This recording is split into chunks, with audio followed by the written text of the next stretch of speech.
Greetings, ladies and gentlemen, and welcome to this latest narration of the web series There Is No Epic Lucia, only puns. If you're new to the series, there is a playlist listed down below in the description. And as always, I hope that you enjoy. Chapter 209, Wine Time. Grim frowned as the voices of protest rose with increasing irritation.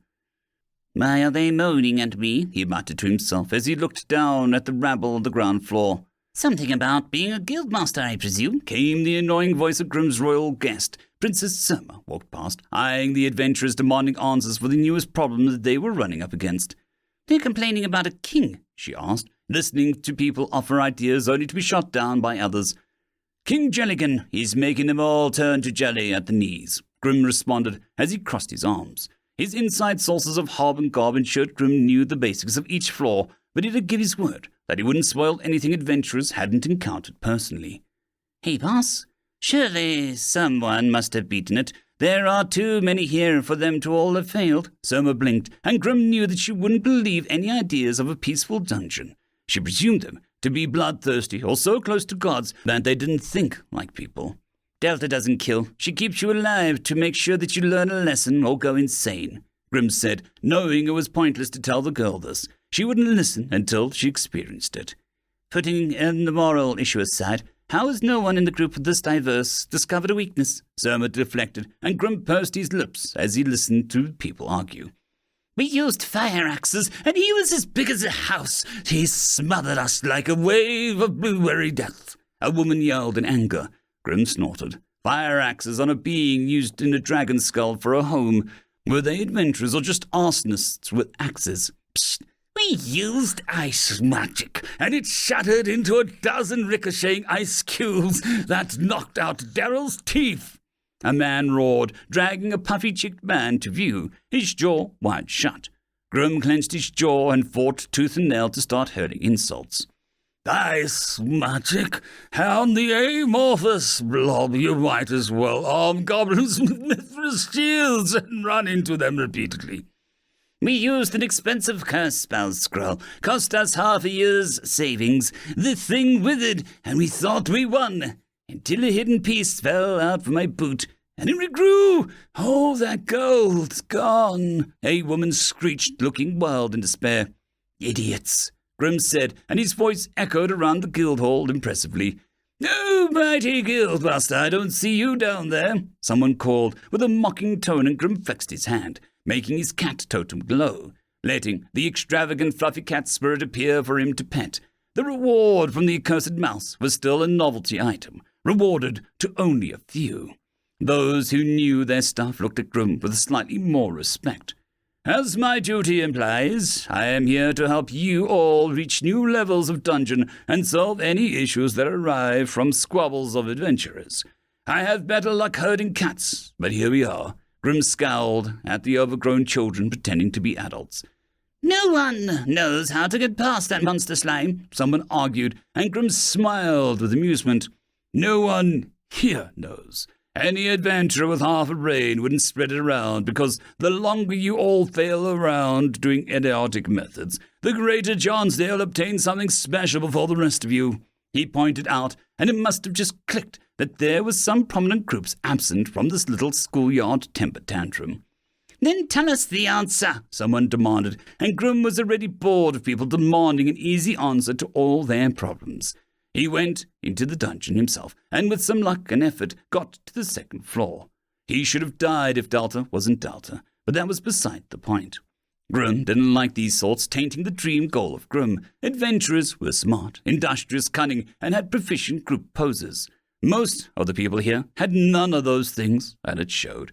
"Instead of proclaiming what should have worked, how about we all talk about what didn't work?" Surma interrupted, and Grim watched people shuffle about. As far as he knew, no one had actually gotten past Jellican. He just wanted them to stop thinking they were the hottest stuff to come to town since Quiz. "Fire," someone said, raising an axe. "Ice," Dowley said, jaw swollen. "Fisticuffs," someone roared, and Grim watched the drunk man topple over. Good old adventurers of ale. "Death magic, barrier magic, spears, explosives, poison, stealth, and a dozen more things." Someone rushed, and Grim saw a red-bearded man who was in charge of a newer group in town, the Burning Breeches or something. statistically sharpened slime slayer arrows. It seems improbable that our gears should fail, so I suspect the monster has unseen passive bodices. A dull man said to his similarly dull comrades. Grim was about to speak when a bell rang on the 3rd floor, and Grim hummed at the timing. "What is that?" Selma asked, turning her head. "New record bell. People who register here and go deeper can set off achievement bells. I think it's for their ego and to motivate others. It only works when they leave the dungeon, so," Grim said as he turned to the front door, knowing the person in question. They would arrive right about, "I'm back!" Now, "Everyone, Dio has just beaten Jelligan," Grim said bluntly, and the silence was oddly deafening. "How?" someone asked, and Dio blinked. "I beat him. I just walked through his room and he was asleep on his really cool chair," Dio reported. "Did you use magic?" a woman asked, a staff made of gems in her hand. "Only the power of manners," Dio answered brightly, making the wizard soften at the earnest tone. "Did you by chance use fire or ice?" Burning Britches man pronounced. "The warmth of love and the coolness of dependability," Dio said, seemingly impressed by his own deeds. The crowd swarmed him, but Grim used a rope to fish the boy out of the horde and pulled him up to the 2nd floor with him and Surma. "You have your hints. The dungeon has a stupidly obvious theme. Master it once and you can waltz through the rest of it," Grim snapped at the nearby parasites. "Here's the loot," Dio said, pulling out a shiny sapphire-jeweled scepters and potions with thick gelatinous substances inside. "Good job," Grim said, and Surma shot him a dry look. "That parasitic pot was calling someone," she said, and Grim looked at her with an annoyed glance. "Royalty leech of common folk, I refuse to be judged by you," he said, and the girl pinched his arm, making him yelp. "Apologize for calling you leech," she demanded. "Leeches are important parts of an ecosystem. They're a parasite, prey predator, and help other parasites move about, which keeps certain monsters exploding out of control with breeding," he said, and Surma eyed him. "Don't make me feel better about being called a leech," she warned. "Yeah, I was implying the worst implications of the word," Grim agreed bluntly. Surma pinched him hard again, and then she gave Dio one more look. "I think I get it," she said slowly, and there was silence on the ground floor as everyone was listening to their conversation. "Dioism, empty head, big heart," she whispered to herself, and Grim couldn't help but snort that escaped him. How terribly accurate. Still, Dio was his friend, so he had to defend him. "Better than you, empty head and big coin purse," he said, but Surma was already wandering off, her face ponderous, and Grim thought that she was oddly pretty as she moved through the streak of sunlight. Pretty annoying. "Where do you want the loot?" Dio asked, and Grim blinked. "I just want a record for the guild. It's your winnings," Grim said, and Dio looked unsure. But we're a team," he said, and Grim eternally sighed at the boy before him. If he didn't do background checks on any potential partner Dio would have, then any unscrupulous person would have someone they clearly didn't deserve. "Can I have the sack?" He pointed to the bag Dio carried the stuff in. The bag?" Dio blinked again. "I ripped my last one. I don't make a big deal out of it," he said, chiding Dio, who was left holding the fabulous potions and scepters. He was going to look forward to a certain princess doing her first dungeon run soon. He would get popcorn and refreshments for the event. "Princess performs poorly," he would call it. Maybe royalty really regrets romp. "A shape," Quiz said, staring at the questioning goblin through a mild hangover. Cobb, or Knob, or Slob, or whichever one it was, nodded at the question.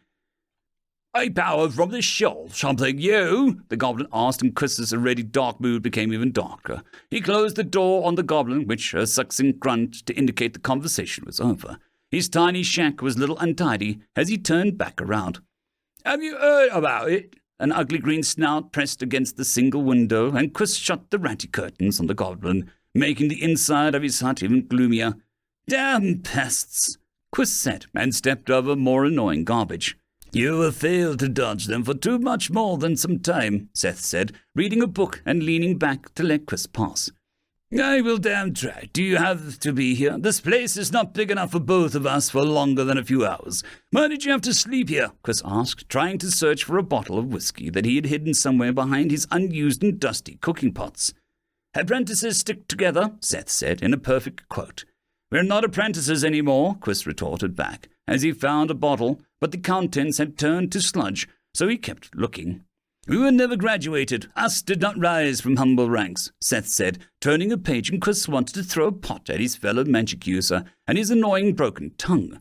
Slowly, Seth did look up, and the room cooled a little, the contrast between their two natural auras sliding against each other for a moment.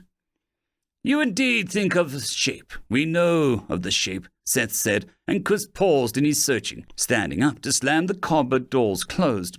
We know of the shape because our master had one. We do not. We know nothing about shapes other than they don't do crap against evil god trees and insane towns, Chris said quietly, and his fingertips glowed red hot when he laid them on his counter. I remember her gift. She did name it oddly. Was it its label, a title? Seth mused, Chris's fingers cooling as he thought of their master. A chipper smile so easily recalled, even in his attempts to numb it with alcohol. The super-duper lucky magic of unification. She could make things work together. She could make opposites coexist, he whispered. She would smile at Delta, Seth said, and Chris found a tiny bottle of cooking sherry and took it back with him to the floor where he sat next to Seth. She would have enjoyed it more. She should have enjoyed it so much more. This world could have used her, not us. Not me, Chris amended, and downed the terrible liquid. Is that why you continue her life? Why you took this occupation? Live in this little box? Seth asked, and Chris didn't answer for a moment. They weren't happy when I showed up and not her, Chris snorted at their memory. You are a marvelous postman, Seth said intensely, his focus over the language fading at the indignity. A peacekeeper is special. One that promotes peace and lets everyone harmonize is one thing. One that burns everything to the ground is quite another, Chris reminded. Master was meant to be here, but they got most lotto winning. They got Chris, Seth insisted, and Chris appreciated the support but knew that it was only one part of it. I didn't have anywhere else to go. I was just killing time, and it wasn't killing me right back, he admitted quietly. He wished that this bottle was stronger, and he looked at it sadly. Seth's eyes, putting his finger on the bottle of sherry, and before Chris's eyes, a dark wine began to fill the bottle. You can make alcohol, Chris said, staggering at the sudden magic. I am Liquid Wizard, Seth said proudly. Please, never call yourself that again. We're in a small contained space and pressed against each other, Chris muttered, sipping the bland wine. I shall be Royal Spray Magus, Seth insisted, and Chris choked on his wine, trying not to snort at his friend. You're an idiot, he said, and Seth winked. So, you have no shape so far? Seth asked after a moment, and Chris hesitated before holding his hand out and summoning his soulfire. That looks changed, Seth commented, all serious at the silver flickering flame. It started to change when I did some work in the dungeon. Felt like the first bit of progress in years, Chris said, as the fire was more of a rounder shape with far less wasteful cast-offs. What is the difference now? Seth asked, peering at the flame. Chris almost thought that he didn't know, but deep down, he found the answer, and it wasn't something that he would ever admit to someone other than Seth. Hope. I think I have hope now, he said with a small voice. You are no longer all pain, Seth said with a smile, and Chris put the flame out and gave the water mage a look. And what about you? No special power at all? He asked sarcastically, and to his surprise Seth's ears turned pink. Seth, he said slowly, and the man sighed and held out something. A mirror? He asked, trying to keep his tone neutral, as the thing seemed to be made out of Seth's magic, but something else. Just a glass, Seth agreed. It came to me when I came here, when I rejoined you, as if seeing you made my lungs feel at home, Seth said, and Chris was sure that it was more poetic than normal speak. And it doesn't do anything? Chris asked, holding it aloft. Just a glass, Seth repeated sadly. So who needs shapes when we can throw ice spears and fireballs? Chris toasted, and then tapped Seth with the bottle, giving him a long look. Seth eyed the empty bottle, and he looked nervous. Under the floorboards, Hob wrote notes after dropping his eaves. His notebook was expertly written in his humble opinion. Hoiper? Under that was a much bolder word. Wine. Lots of wine. End of story. I would just quickly like to thank the T5 peeps. Dragon Soup, Cold War Boomerwaffen, Severin Cerberus, Red Panda 121, Leslie 517, Bushmaster 177, Caspar Arnold, Cam Maxwell, Sans the Skeleton, Light Jock, Dragzoon WRE, and Lord Asrigal. Thank you very much.